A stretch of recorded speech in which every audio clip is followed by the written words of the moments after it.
اکرام، مجلس اتحاد المسلمین کے بے رخا معزز حاضرین اکرام، عزیزان ملت، بابری مسجد کی شہادت ہو کے 22 سال کا ایک لمبا عرصہ ہو چکا، اور اگر ہم اس بات کو سوچتے ہیں کہ ہم سے انصاف نہیں ہوا،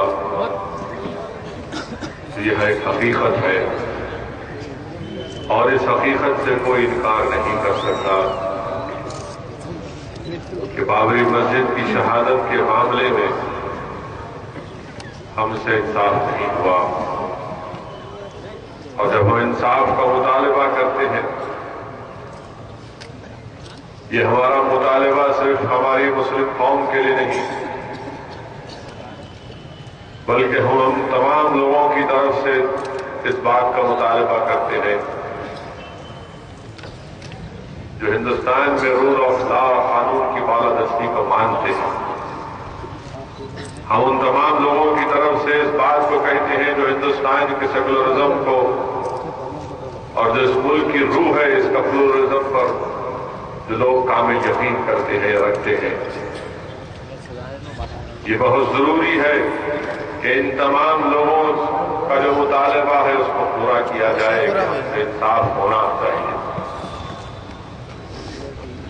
عزیز دوستو، سپریم کورٹ میں اپیل دائر کی گئی، ہائی کورٹ کا فیصلہ آیا، اور یہ میں نہیں کہہ رہا ہوں بلکہ سپریم کورٹ نے کہا کہ ہائی کورٹ کا فیصلہ ایک عجیب فیصلہ ہے۔ سپریم کورٹ کے الفاظ ہیں کہ دس از اے اسٹرینج ڈیسیژن۔ یہ سپریم کورٹ نے کہا ایک عجیب فیصلہ ہے۔ سپریم کورٹ نے ہائی کورٹ کے فیصلے پر اسٹے لگاتے ہوئے کہا کہ بابری مسجد کے مقدمے میں جتنے پارٹیاں تھے، فریقین تھے، کسی نے بھی پارٹیشن کا مطالبہ نہیں کیا، تو کیسے ہائی کورٹ نے پارٹیشن کر دیا؟ میں یہاں پر جلسے عام میں موجود نوجوانوں کے لیے کہہ رہا ہوں، ہمارے بزرگ تو بابری مسجد کی تاریخ سے واقف ہوں گے، نوجوانوں کے لیے بتانے کے لیے کہہ رہا ہوں کہ 500 سال تک یہاں پر ہم نے نماز پڑھی، سجدہ کیا، حی علی الصلاۃ اور حی علی الفلاح کی صدائیں دی۔ رات کے اندھیرے میں دیوار پر سیڑھی لگا کر مسجد کے اندر کود کر ممبر رسول کے اوپر مورتیاں رکھی گئی اور مسجد کے امام کو مارا گیا، مؤذن کو مارا گیا، اور دوسرے دن یہ بات کو پھیلا دیا گیا کہ اچانک غیب سے یہاں پر مورتیاں دستیاب ہوئی۔ ایف آئی آر کی رپورٹ میں اس بات کو لکھا گیا،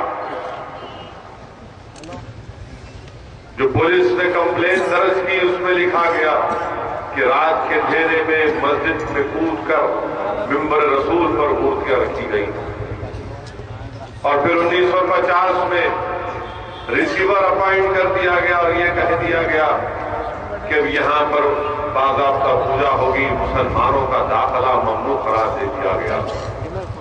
جس جگہ پر ہم نے 500 سال سجدہ کیا، نمازیں پڑھی، وہاں پر یہ کہہ دیا گیا کہ نہیں، اب یہاں پر آپ کا داخلہ ممنوع ہے، آپ داخلہ نہیں، آپ اندر نہیں جا سکتے۔ 3 پجاریوں کا تقرر کر دیا گیا، اور جو وہاں کے مقامی اکثری طبقے کے لوگ تھے ان کو آنے کی اجازت دی گئی کہ وہ دور سے اپنی پوجا کریں۔ یہی سلسلہ چلتا رہا۔ راجیو گاندھی صاحب کے زمانے میں تالے کھولے گئے اور کورٹ میں مسلمانوں کو امپلیٹ ہونے تک نہیں دیا گیا۔ معمولی سی ہیئرنگ کے اوپر کورٹ نے فیصلہ دے دیا، اور کتنا بڑا فیصلہ دیا گیا۔ تالے کھولنے کا جو کورٹ نے فیصلہ دیا میرے نوجوانوں، قریب 40-50 صفحات پر مشتمل تھا۔ اور 86 میں کمپیوٹر نہیں تھے، ٹائپ رائٹر ہوتے تھے، اور ظاہر ہے ٹائپ رائٹر پر ٹائپ کرنے کے لیے کم سے کم 10-12 گھنٹے کی تیاری کرنا پڑتا تھا۔ مسلمان دوڑ کے گئے کہ ہم کو پلیٹ کرو، اس میں ہماری بات سنو، آپ کیسے تالے کھول سکتے ہیں، اور ہم کو نہیں سنا گیا۔ 1990 میں بھی وہی تماشا کیا گیا، ناانصافی کی گئی، اور اس کے بعد بابری مسجد کو ساری دنیا کے اسلام میں شہید کر دیا گیا۔ میرے عزیز دوستو، ہندوستان میں مسجدیں بن سکتی ہیں اور بنتی رہیں گی انشاءاللہ تعالی، مگر یاد رکھو اگر ملک کو بنانا ہے تو دوبارہ بابری مسجد کو وہاں پر تعمیر کرنا پڑے گا۔ نعرہ تکبیر! ملک اسی وقت بنے گا، ملک اسی وقت اور طاقتور بنے گا جب دوبارہ اس جگہ پر بابری مسجد کی تعمیر ہوگی۔ یہ انصاف کا تقاضا ہے۔ ہائی کورٹ کا فیصلہ غلط ہے۔ کوئی ہائی کورٹ کسی کے مذہبی فیض کے اوپر، ان کے جذبات کے اوپر فیصلہ نہیں دے سکتا۔ اور حیرت کی بات تو یہ ہے کہ تینوں ججز نے اس بات کو مانا کہ وہاں پر مورتیاں دستیاں اچانک وہاں پر نہیں آئی، بلکہ ان کو رکھا گیا، مگر اس کے باوجود بھی کورٹ نے کہا کہ یہ آستھا کا معاملہ ہے، اس لیے ہم اس کو پارٹیشن دیتے ہیں کہ اتنا حصہ ان کو، اتنا حصہ ان کو، اتنا حصہ ہمارے کو۔ اگر 6 دسمبر کو بابری مسجد شہید نہیں ہوتی تو پھر یہ ہائی کورٹ کیا فیصلہ دیتا؟ اگر مسجد وہیں پر رہتی تو پھر کیا فیصلہ دیتی ہائی کورٹ؟ اور ہم سے کہتے ہیں کہ آپ کا اتنا حصہ، آپ کا ان کا حصہ اتنا، ان کا حصہ اتنا۔ ہر وقت ہر موڑ پر مسلمانوں سے دھوکہ کیا گیا۔ جس وقت مورتیاں رکھی گئی اس وقت اس جگہ کا کلیکٹر یونائٹڈ پروونس کا ایک کلیکٹر تھا نائر۔ یہ پورا سازش و بندوبست تھا، پولیس کو ملا کر، وہاں کے مقامی لوگوں کو ملا کر اس طرح کی حرکت کی گئی۔ اگر آپ پڑھیں گے جی بی پنت اور سردار پٹیل کے خط کو پڑھیں گے کہ جس طرح سردار پٹیل نے جی بی پنت کو، اس وقت کے چیف منسٹر تھے، سردار پٹیل نے لکھا کہ ہاں یہ مسئلہ ذرا نازک مسئلہ ہے، یہ آستھا کا مسئلہ ہے، اور ہم طاقت کے ذریعے اس مسئلے کو حل نہیں کر سکتے۔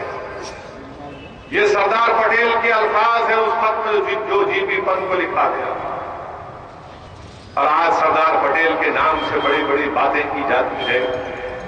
ہمارا ماننا یہ ہے کہ سردار پٹیل فرقہ پرست تھے، سردار پٹیل کمیونل تھے، اور اگر کوئی سردار پٹیل کے ان خطوں کو پڑھے گا جو جی بی پنت کو لکھے، جس میں سردار پٹیل کو کوئی حق نہیں ہے کہ وہ لکھ رہے ہیں کہ مسلمان اپنی نئی لائلٹیز یعنی ہندوستان کی جو وفاداری ہے اس پر ایڈجسٹ ہو رہے ہیں۔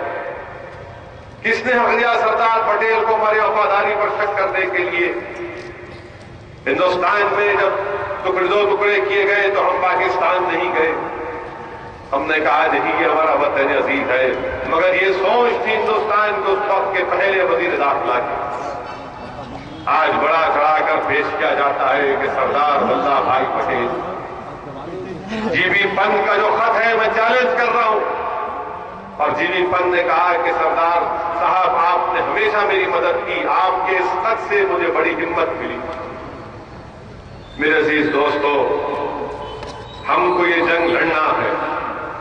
سپریم کورٹ میں انشاءاللہ تعالی ہم پوری جستجو اور جدوجہد کے ساتھ مسلم پرسنل لا بورڈ اس مقدمے کی پیروی کر رہا ہے، اور انشاءاللہ تعالی ہم کو اللہ کی ذات سے امید ہے کہ اللہ سبحانہ و تعالی ہم سے انصاف کرے گا۔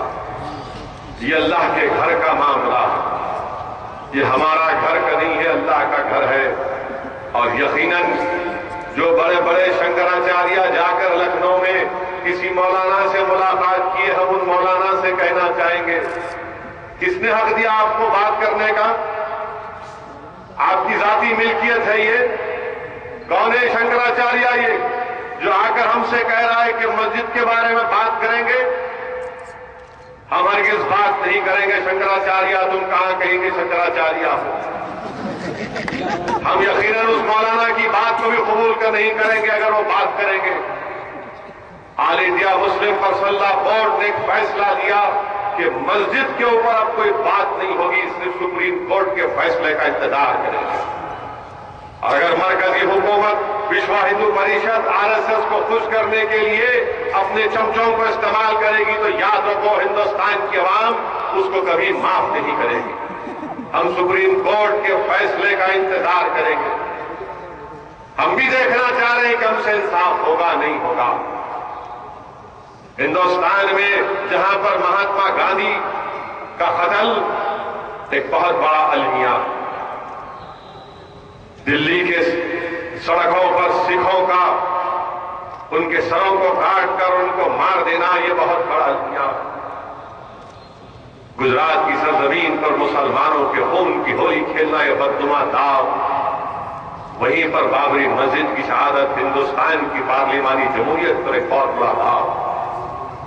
اور یہ کام ان لوگوں نے کیا جو کہتے تھے کہ بابری مسجد ایک دھبا ہے ہمارے لیے۔ میرے عزیز دوستوں، اقتدار کی کرسیوں پر لوگ جا کر بیٹھ گئے، 2 پارلیمنٹ کی سیٹ سے 116 تک چلے گئے۔ آج ہندوستان پر اقتدار پر وہ لوگ بیٹھے ہوئے ہیں جنہوں نے بابری مسجد کو شہید کیا۔ جن لوگوں نے بابری مسجد کو شہید کیا وہی سوچ نے مہاتما گاندھی کا قتل کیا، وہی سوچ نے دلی کے سڑکوں پر سکھوں کا قتل عام کیا، وہی سوچ نے احمد آباد کی سرزمین پر احسان جعفری کا قتل کیا۔ آج آپ کو اور ہم کو مل کر اپنی مسجد کو آباد کرنا ہے، اور قرآن کریم میں اللہ سبحانہ و تعالیٰ ارشاد فرماتا ہے کہ اللہ کے گھروں کو وہی لوگ آباد رکھتے ہیں جو اللہ پر اور آخرت پر پورا یقین رکھتے ہیں اور اللہ کے سوا کسی سے نہیں ڈرتے۔ تو میرے نوجوان ساتھیوں، میرے بزرگوں، میرے عزیز دوستوں، ضرورت اس بات کی ہے کہ ہم اپنے مسجدوں کا آباد رکھیں۔ جو قوم اپنے مسجدوں کا آباد رکھے گی اللہ ان کو رزق دے گا، اللہ ان پر رحم کرے گا، اللہ ان کو پورے صراط پر بجلی کی طرح گزار دے گا۔ اللہ کے رسول صلی اللہ علیہ وسلم نے حدیث شریف میں ارشاد فرمایا کہ جس مسلمان کا دل مسجد میں اٹکا رہتا ہے قیامت کے دن اللہ کے عرش کے سائے کے سوا کسی کا سایہ نہیں ہوگا۔ رسول اللہ صلی اللہ علیہ وسلم نے جن 7 لوگوں کی نشاندہی کی کہ یہ 7 لوگ اس دن جس دن کوئی سایہ نہیں ہوگا سوا اللہ کے عرش پہ، اس 7 لوگوں میں وہ لوگ بھی ہوں گے جن کا دل ہمیشہ مسجد میں اٹکا رہے گا۔ تو اپنے مسجدوں کو آباد کرو۔ یاد رکھو اگر ہم مسجد میں جاتے ہیں تو حدیث شریف میں آیا کہ ہم اللہ کے مہمان ہیں۔ مسجد میں جاؤ، مسجد کو آباد کرو۔ اگر تم اس سردیوں میں رات کے اندھیرے مسجد کو جاؤ گے، یاد رکھو نوجوانوں، حدیث میں آیا ہے کہ ایک نور تمہارے ساتھ ہوگا۔ رات کے اندھیروں میں جو مسجد کو جاتے ہیں ایک نور ان کے ساتھ ہوگا حشر کے میدان۔ جو سردیوں میں مسجد کو جاتے ہیں آقا نے فرمایا کہ جنات سے دور رہیں گے۔ اللہ کے رسول صلی اللہ علیہ وسلم نے اپنے دست مبارک سے مسجد میں بلغم تھا اس کو صاف کیا۔ رسول اللہ صلی اللہ علیہ وسلم کی کئی حدیث ہے کہ ایک مرتبہ خاتون نظر نہیں آئی جو مسجد کو صاف کرتی تھی۔ رسول اللہ صلی اللہ علیہ وسلم نے پوچھا کہ کہاں ہے وہ، بہت دن سے نظر نہیں آئی۔ تو صحابہ کرام نے فرمایا یا رسول اللہ صلی اللہ علیہ وسلم اس کا انتقال ہو گیا۔ اللہ کے رسول صلی اللہ علیہ وسلم نے فرمایا کہ مجھے کیوں نہیں بتلایا گیا، اور آقا نے فرمایا کہ مجھے اس کی خبر بتاؤ۔ وہاں پر رحمت العالمین صلی اللہ علیہ وسلم گئے اور نماز جنازہ پڑھا۔ عزیزان ملت اسلامیہ، میرے نوجوانوں، مسجدوں کو آباد رکھو۔ یہ جلسے کو منعقد کرنے کا مقصد یہ بھی ہے کہ آپ کو بتایا جائے کہ ہاں مسجد تو شہید ہوئی مگر جو مسجدیں آباد ہیں، جو مسجدیں ہیں ان کو آباد کرو۔ یہ نہیں ہے کہ آج جلسہ ختم ہوگا اور صبح میں فجر کو نہیں اٹھوں گا۔ یہاں پر تو بڑے بڑے جذبات میں تم نے نعرے لگائے کہ بابری مسجد بنا کر رہیں گے، مگر محلے کی مسجد تم پر ہنس رہی ہے کہ اب میں دیکھتی ہوں کہ صبح میں کون میرے پاس نماز پڑھنے آتا۔ اگر آج تمہارے دل میں مسجد بابری مسجد بنانے کا عزم اور حوصلہ ہے، اور مجھے پورا یقین ہے کہ ہمارے دلوں میں عزم اور حوصلہ ہے، اور انشاءاللہ تعالی